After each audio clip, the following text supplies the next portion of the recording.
اللهم صل على سيدنا ومولانا محمد. السلام علیکم ورحمۃ اللہ وبرکاتہ. کیا حال ہے آپ سب کا؟ کتاب رحمت قرآن مجید میں ہمارے لیے جو فلاح حاصل کرنے کی ترغیب موجود ہے اس کا پورا نصاب بھی اللہ تعالیٰ نے عطا فرمایا ہے. قرآن مجید کی جس آیت کریمہ کو میں نے موضوع سخن بنایا اس میں 4 چیزوں کو خاص طور پہ ذکر کیا، 3 پر اجمالی گفتگو آپ کے گوش گزار کر دی گئی، اور چوتھی چیز جو کہ حصول فلاح کی ضمانت ہے وہ ہے وَجَاهِدُوا فِي سَبِيلِهِ، اس کی راہ میں جہاد کرو، لعلکم تفلحون، تاکہ تم فلاح کی منزل حاصل کر پاؤ، منزل فوز و فلاح تمہارا مقسوم ہو تو تم اس کی راہ میں جہاد کرو. جہاد فی سبیل اللہ کی ترغیب ہے، حکم ہے، اور جہاد اس امت کے لیے لازم قرار دیا گیا، فرض کیا گیا. قیامت تک جہاد جاری رہے گا، اور جہاد کا موضوع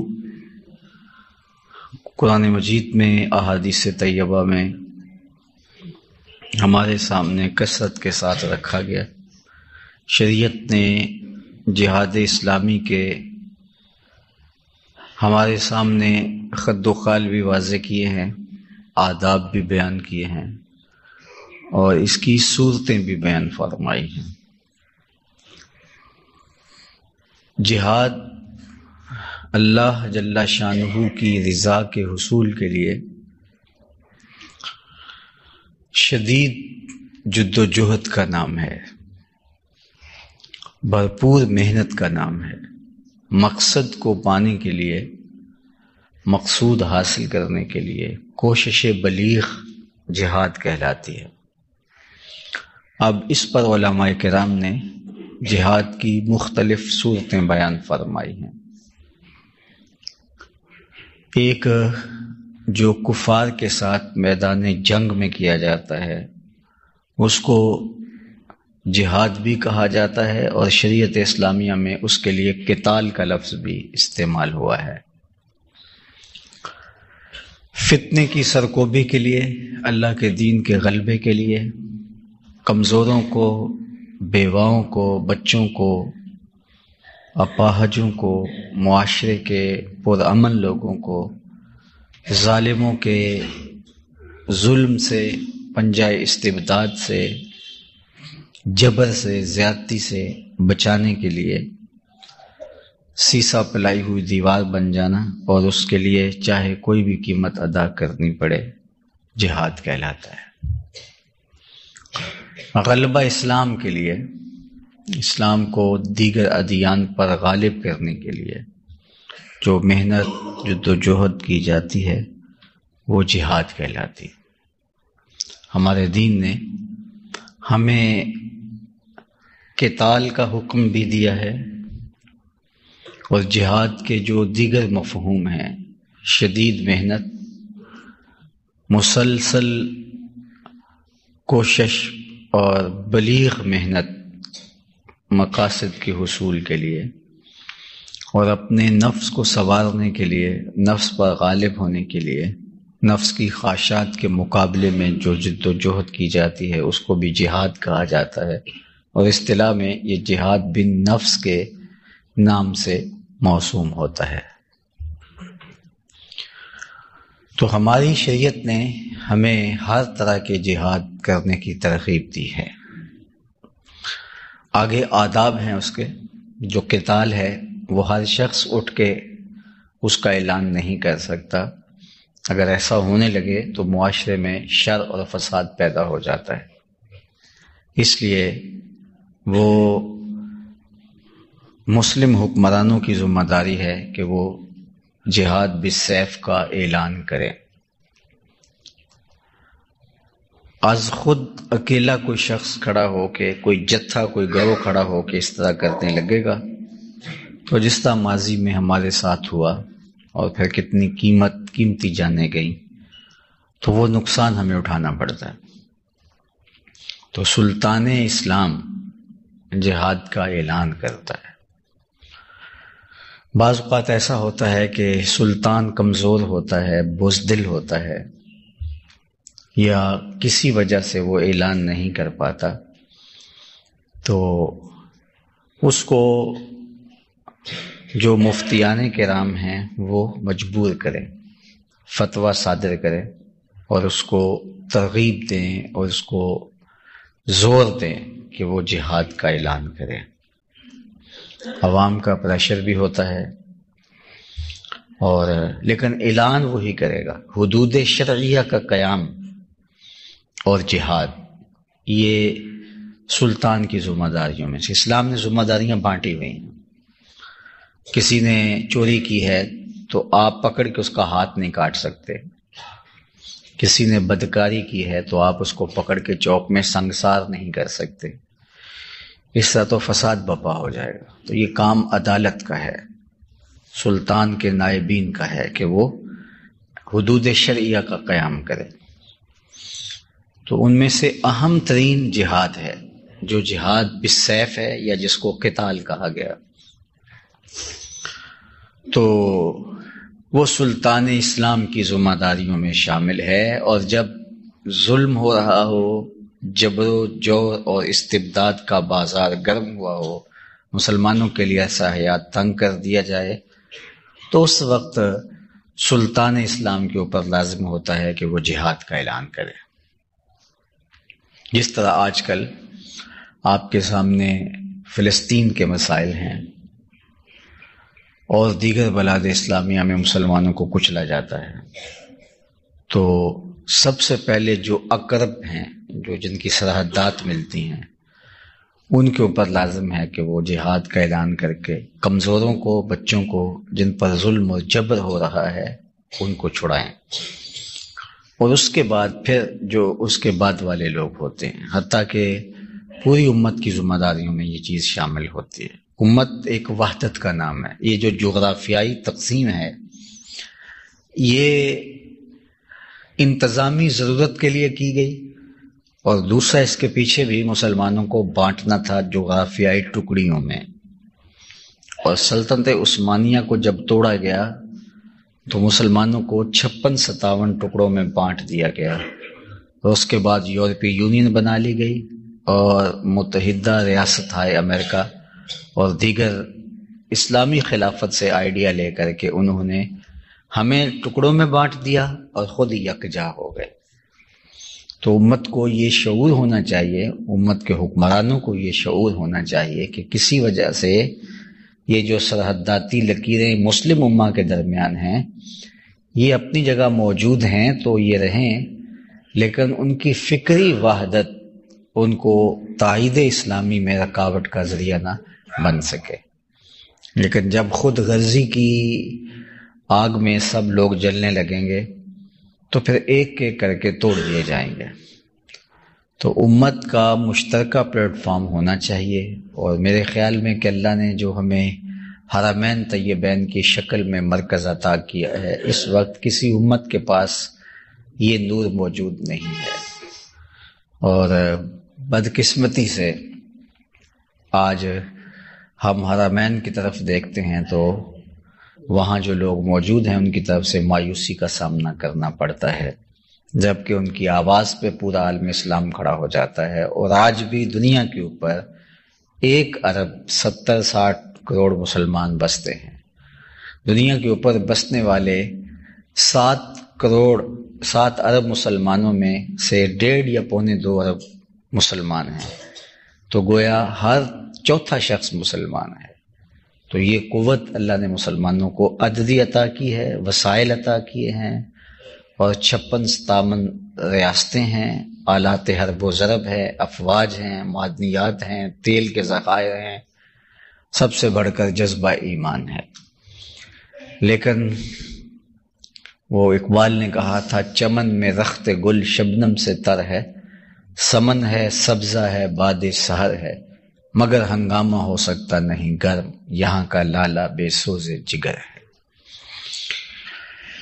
تو یہ بات ذہن میں رکھیے کہ یہ معروضی حالات کیا ہیں، ان حالات کا تجزیہ کر کے سلطان اسلام اعلان جہاد کرے، اور پھر اس وقت تو باقاعدہ افواج موجود ہیں، لہٰذا جو عوام ہیں ان کی ذمہ داری ہے اپنی افواج کو سپورٹ کرنا۔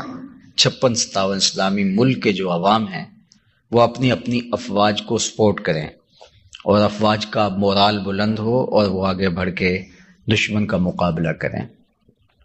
لیکن آج ہم جہاں کھڑے ہیں تو یہ کسی سے مخفی نہیں ہے، یہ اب منبر و محراب کے، نصاب کے اور کتب کے موضوعات تو رہ گئے ہیں، عملی طور پہ آج امت کا اجتماعی درد مفقود ہو گیا ہے، اور جس پر مصیبت ٹوٹتی ہے وہی اس کو فیس کرتا ہے، اس کا سامنا کرتا ہے، کٹتا ہے، لٹتا ہے، پامال ہوتا ہے، جو بھی اس کی حالت ہوتی ہے، اس کے بعد کسی اور کی باری آ جاتی ہے۔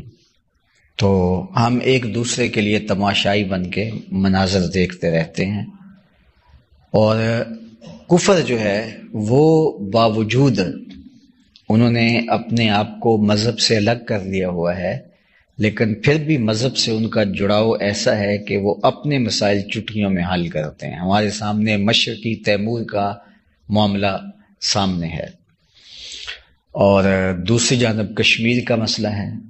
کشمیر کا اور مشرقی تیمور کا مسئلہ سیم ہے، لیکن وہاں چٹکیوں میں مسئلہ حل کر لیا گیا اور معاملے سب کچھ درست کر لیے گئے، لیکن یہاں کشمیر میں معاملہ جس طرح سے لٹکایا گیا اور جس طرح ہے یہ کسی کے سامنے کسی سے مخفی نہیں ہے۔ دوسری جانب سے اس وقت ایک مسئلہ یوکرائن کا چل رہا ہے، اور دوسری جانب ہمارے سامنے فلسطین کا مسئلہ ہے۔ تو دنیا کا منافقانہ رویہ آپ اس تناظر میں دیکھ سکتے ہیں، لیکن ہم دشمن کو، کفار کو، یہود کو، ہنود کو، نصارہ کو کیا دوش دیں، کیا بات کریں؟ ہمارے اپنے جو دعوے دار ہیں اسلام کی قیادت کے، ان کا رویہ ایسا ہے کہ اس پر ایک نہیں ہزاروں سوالیہ نشان اٹھ رہے ہیں، لیکن انہیں غرض نہیں ہے۔ آج کی دنیا میں، آج کی تاریخ میں لوگ اپنی معیشت کا پہلے سوچتے ہیں۔ انفرادی طور پہ کوئی شخص اپنی معیشت کا سوچے اور اقدار کو پامال کر دے، یا کوئی ملک اور ملت اپنی معیشت کو اقدار پر ترجیح دے، تو یہ فتنہ ہے۔ میرے اور آپ کے آقا مولا کا فرمان 100% سچ ہے اور ہمارے سامنے ہے کہ میری امت کا سب سے بڑا فتنہ مال ہے، تو مال کی وجہ سے اقدار بھی پیچھے چلی جائیں گے۔ اس میں کوئی شک نہیں ہے کہ اس دور میں معیشت کا بہتر ہونا بہت سارے مسائل کا حل ہے، اس لیے اس نیت کے ساتھ معیشت کو مضبوط کیا جائے کہ ہم اپنے اقدار کی بھی اس سے حفاظت کر سکیں گے اور کمزور لوگوں کی، امت کی مدد بھی کر سکیں گے، تو اس میں تو کسی کو کوئی پریشانی نہیں ہونی چاہیے۔ لیکن معیشت کی بہتری، عیش و عشرت کے سامان زیادہ کرنے کے لیے اور زندگی کو پر آسائش اور زندگی کو پرتعیش بنانے کے لیے ہو، اور دوسری جانب سلگتے امت کے مسائل جو ہیں وہ ثانوی حیثیت اختیار کر جائیں، تو پھر یہ کوئی دلیل نہیں ہے جی معیشت مضبوط ہوگی تو یہ ہوگا، تو یہ پھر محض ایک کہانی رہ جاتی ہے اور دنیا کے سامنے۔ دوسری بات یہ ہے کہ آج کل ایک بہت بڑا مسئلہ چل رہا ہے، اور اس میں بڑے بڑے لوگ اس رو میں بہ گئے کہ اسلام نے دفاعی جنگ لڑی ہے، جتنی جنگیں لڑی ہیں دفاعی جنگیں ہیں، باقاعدہ حملہ نہیں کیا ہے۔ تو یہ اس طرح سے آج کل کے بہت سارے لکھنے والے اس موضوع پہ لکھ رہے ہیں۔ ابھی میں راستے میں دیکھ رہا تھا ایک شخص کا مضمون، اور مجھے لگا کہ یہ کوئی شخص کافی پڑھا لکھا ہے جو بات کر رہا ہے، لیکن اتنا سکم کیوں ہے؟ تو جب میں آخر میں جا کے دیکھا تو وہ انڈیا کا رہنے والا مفکر تھا، اور ظاہر ہے کہ وہ اس کے علاوہ کچھ لکھ نہیں سکتا، چونکہ جو آپ کے معروضی حالات ہوتے ہیں آپ کے سوچنے اور کہنے کی چیزیں بھی جو ہے وہ اس کے دائرے میں ہوتی ہیں۔ تو اسلام نے جو ہمیں جہاد کا حکم دیا ہے، یہ بات ذہن میں رکھیے کہ جہاد فی نفس ہی قبح ہے، تمام فقہا نے لکھا ہے، یعنی جہاد، لڑنا، قتال، قتل و غارت، خون بہانا، یہ کوئی اچھی بات نہیں ہے۔ یعنی قتال فی نفس ہی، یعنی قتال کو قتال کے ہی معنی میں لیا جائے تو یہ برا ہے، لیکن قتال کا مقصد الہی کلمت الحق اور فتنے کو ختم کرنا ہو تو پھر یہ حسن بن جاتا ہے۔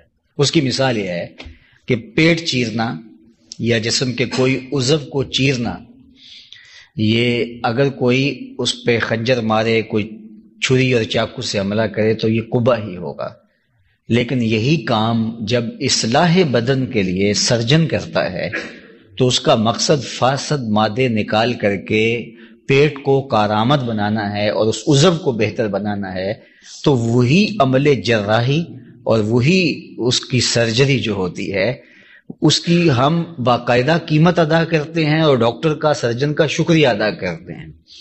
تو یہ جہاد بھی ایک سرجری ہے، تو فی نفس سے ہی یہ قبح ہے۔ کسی کو قتل کرنا، کسی کے مقابلے میں تلوار لے کے آنا جس سے اعضائے بدنیاں کٹتے ہیں، بچے یتیم ہوتے ہیں، خواتین بیوہ ہوتی ہیں اور جوانوں کی لاشیں تڑپتی ہیں، تو فی نفس سے ہی تمام فقہا نے لکھا کہ یہ قبح ہے۔ لیکن جب یہ فتنے کے خاتمے کا ذریعہ ہو، جب یہ شر کے خاتمے کا ذریعہ ہو، جب یہی الہی کلمت الحق، اللہ کے کلمے کو بلند کرنے کا ذریعہ ہو، تو یہ پھر قبح نہیں، یہ جو ہے وہ پھر حسن بن جاتا ہے، خوبصورت بن جاتا ہے۔ اور آج اگر یہی کام یورپ کرے، امریکہ کرے اور دنیا کی یہ طاقتیں عراق میں کریں، افغانستان میں کریں اور دیگر بلاد عالم میں کریں، تو امن کے قیام کے لیے یہ کریں نام لے کے، اگرچہ بعد میں کچھ بھی نہ ملے۔ وہاں عراق کے ساتھ جو کہا گیا کہ ان کے پاس کیمیائی ہتھیار ہیں، لیکن بعد میں کچھ بھی ثابت نہ ہو سکا، تو اس میں کتنا نقصان ہوا۔ عراق میں جس طرح انسانوں کا المیہ جنم لے چکا، اور جنگ کے خاتمے کے بعد ہمارا عراق جانا ہوا، میں نے شہزادوں جیسے بچوں کو بھیک مانگتے دیکھا۔ وہاں خواتین اپنی بیٹیوں کو، غیر ملک سے آنے والے لوگوں کو کہتے تھے کہ یہ بیٹی، نو عمر بیٹیاں تھیں، کہ یہ لے جاؤ اور اس کے ساتھ نکاح کرو، اس کو اپنے ملک لے جاؤ۔ یعنی وہ المیہ جنم لیا، اور یہ دنیا کے اوپر امن کے نام پر یہ سب کچھ ہوا، اور پوری دنیا خاموش تھی، بلاد اسلامیہ بھی خاموش تھے، اس لیے کہ کرنے والا طاقتور تھا، غالب تھا۔ اس لیے اس وقت کسی نے نہیں کہا کہ یہ جارحیت ہے، اس وقت کسی نے نہیں کہا۔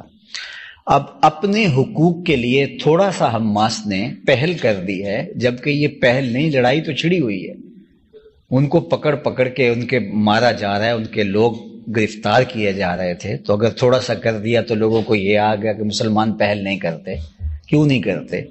اپنے حقوق کو حاصل کرنے کے لیے اگر پہل بھی کرنی پڑے تو اسلام کی تاریخ بھری پڑی ہے اس سے۔ تو یہ جو فکر ہے کہ مسلمان صرف دفاع کی جنگ لڑتا ہے، اس کے اوپر حملہ ہوتا ہے اور وہ دفاع کی ہی جنگ لڑتا ہے، ایسا نہیں ہے۔ یہ بالکل واضح ہے کہ دفاع کے لیے بھی مسلمان لڑتا ہے، اور اگر اس کو الہی کلمت الحق کے لیے جھپٹنا پڑے، حملہ کرنا پڑے، تو اسلام کی تاریخ اس سے بھی خالی نہیں ہے۔ لیکن یہ بھی اپنی جگہ پہ حق ہے کہ مسلمانوں نے جنگ کے آداب بھی بتائے ہیں، اور حتیٰ کہ درختوں کو کاٹنے سے بھی منع کیا ہے۔ اور آپ دیکھیں فتح مکہ کے موقع پر ایک کتیا نے بچے دیے ہوئے تھے، تو اللہ کے محبوب علیہ السلام نے ایک صحابی کو وہاں کھڑا کر دیا، کہا جتنی دیر تک سارا لشکر گزر نہیں جاتا تم ان کی حفاظت کے لیے یہیں موجود رہنا۔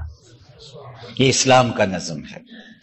اور میں آپ کو ایک اور بات بتاؤں کہ بدر کے اندر تو جو 70 لوگ قید ہوئے تھے، ان کے 70 لوگ مارے گئے تھے اور 70 لوگ قید ہوئے تھے، اس زمانے کے اندر یہ جو گندم کی روٹی ہے یہ اہل عرب کے ہاں یہ بہت کم دستیاب تھی اور یہ ان کے ہاں ایک مہنگا کھانا تھا. تو مسلمانوں کے پاس اتنی گندم نہیں تھی. تو پھر حکم کیا ہوتا ہے کہ تم دوسری چیزوں سے گزارا کر لو لیکن اپنے ان قیدیوں کو آپ گندم کی روٹی کھلائیں گے. اسلام کے یہ وہ تھے جو اسلام کو مٹانے کے لیے آئے تھے، لیکن یہ قیدیوں کے ساتھ اس نے سلوک. اور آپ آج کی تاریخ میں دیکھ لیں، فلسطین کے اندر جو اسرائیل کے قیدی چھٹ کے گئے ہیں انہوں نے اسرائیل میں رہ کر کے فلسطین کے حق میں بات کی ہے، اور آج ہر جگہ یہی بات چھڑی ہے اور پوری دنیا پر یہی ڈسکس ہو رہا ہے کہ وہ کہتی ہیں انہوں نے ہمیں مہمانوں کی طرح رکھا.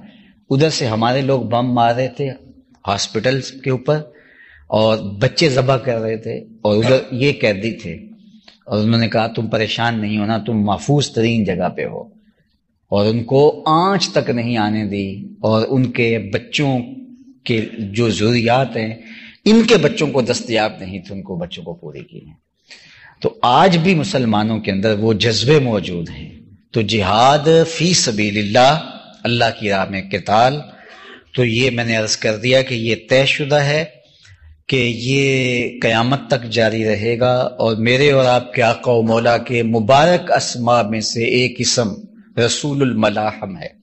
آپ حضور کے 99 اسماء پڑھیں تو اس میں ایک اسم رسول الملاحم، جنگوں والے رسول. حضور علیہ السلام نے مکہ سے ہجرت کے بعد مدینہ المنورہ میں 10 سال گزارے. 10 سال حضور کے ٹوٹل یہاں گزرے ہیں. ان 10 سالوں کے اندر اللہ کے محبوب نے 27 جنگیں لڑی ہیں. 27 جنگیں اللہ کے محبوب علیہ السلام نے لڑی ہیں. اور کچھ جنگیں حضور نے طویل اسفار کر کے، جس طرح غزوہ تبوک ہے، کتنا لمبا فاصلہ تھا اور کتنی سخت مشقت اور مسافت تھی. اللہ کے محبوب خود گئے ہیں، جا کے ان کے علاقے میں پہنچے ہیں.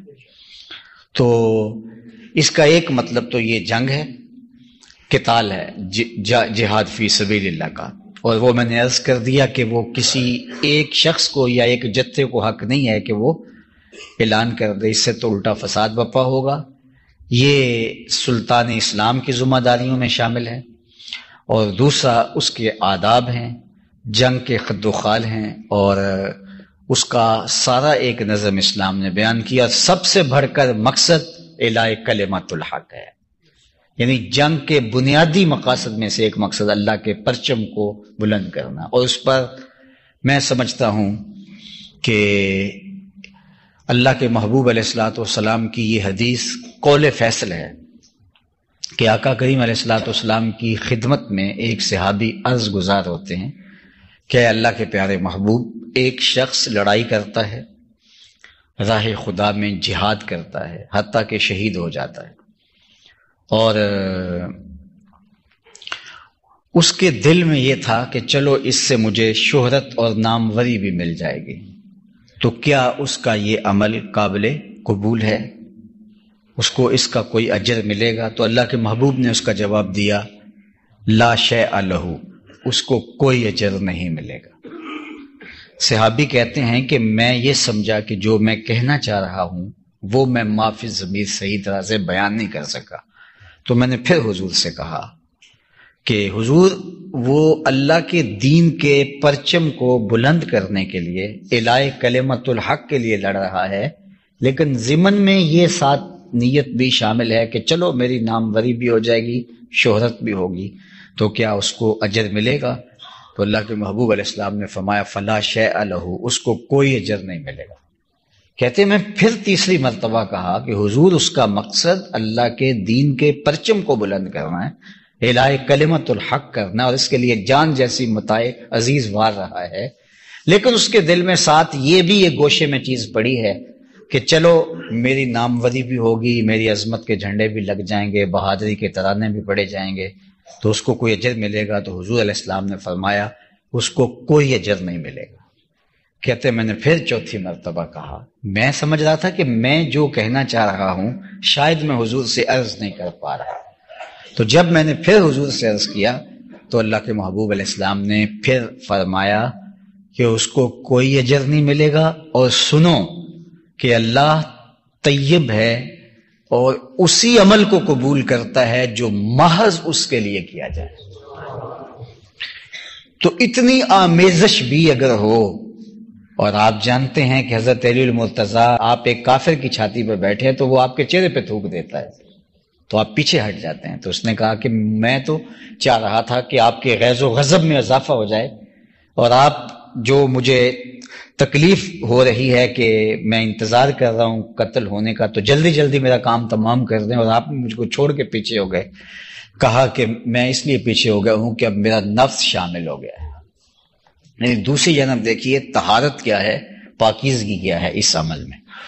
جاہدوا فی سبیلہ کا دوسرا مفہوم جو آیت کریمہ کے سباق سے بعض علماء نے کہا کہ یہ دوسرا مفہوم واضح ہے، وہ یہ ہے کہ جو جہاد بن نفس کیا جائے، ایمان کے بعد تقوی، تقوی کے بعد ابتغاء وسیلہ، اور اس کے بعد جاہدوا فی سبیلہ کا مفہوم یہ ہے کہ اپنی خواہشات کو قابو کیا جائے اور اب اپنی آرزوؤں کو اور اپنی تمناؤں کو بے لگام نہ ہونے دیا جائے، اور اپنی خواہشات پر قابو پا کر کے مجاہدہ نفس کر کے فلاح کی منزل کے اوپر فائز المرام ہوا جائے۔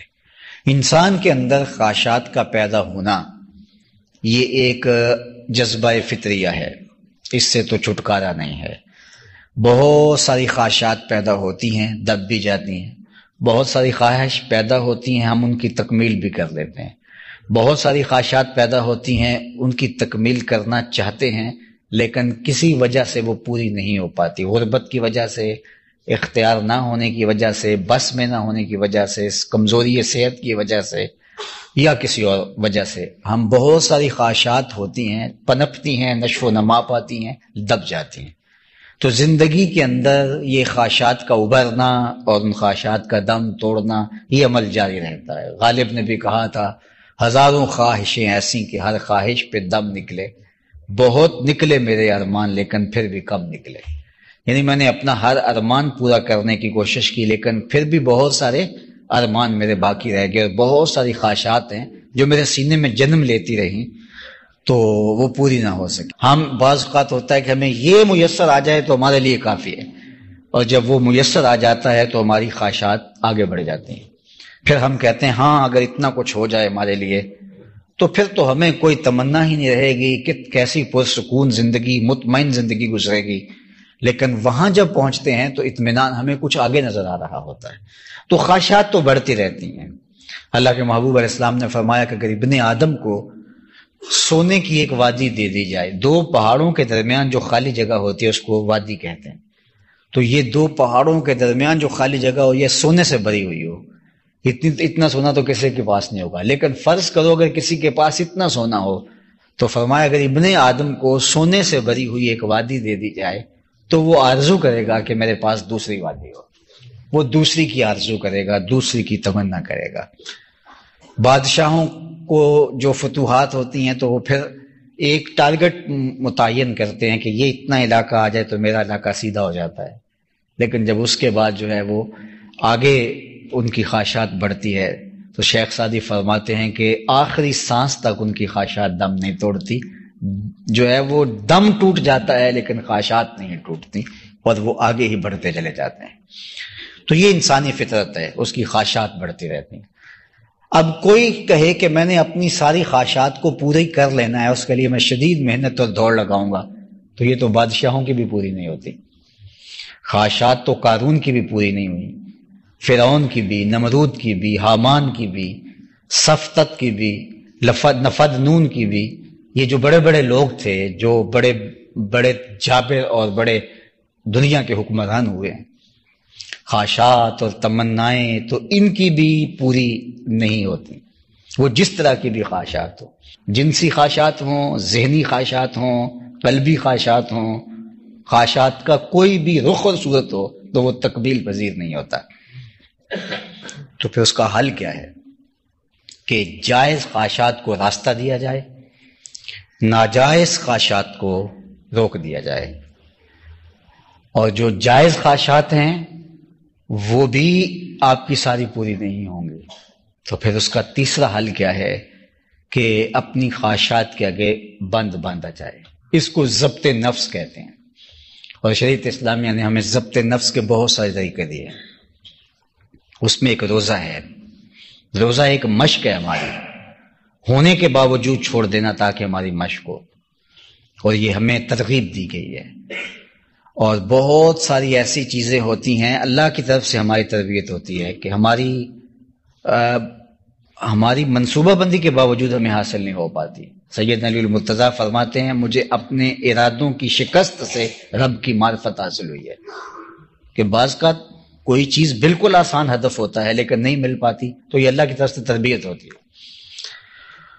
تو ضبط نفس کرنا اور اپنی خواہشات کو دبانا اور اللہ کی طرف رجوع کرنا، یہ وہ چیزیں ہیں کہ جو چیزیں آپ کو آپ کی تربیت کرتی ہیں، اور یہ اللہ تعالیٰ کی طرف سے فلاح کی منزل کے حصول کا سبب اور ذریعہ ہے. بہت سارے ہدف رہ جاتے ہیں انسان جب خواہشات کے پیچھے لگ جاتا ہے، یہ کر لوں تو یہ کروں گا، اور وہ کر ہی نہیں پاتا، اور وہ مقصود اس کے ہاتھ سے.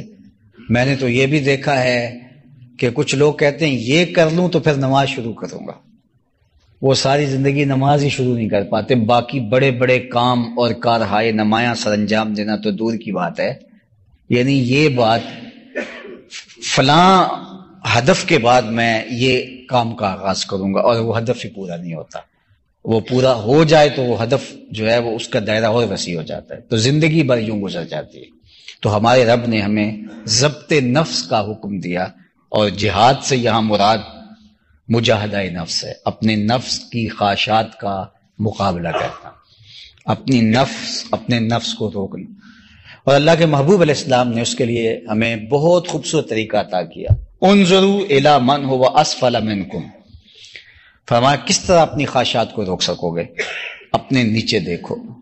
جب نیچے دیکھو گے تو تمہیں صبر آ جائے گا، اگر اوپر دیکھو گے تو پھر تم کبھی بھی رک نہیں پاؤ گے.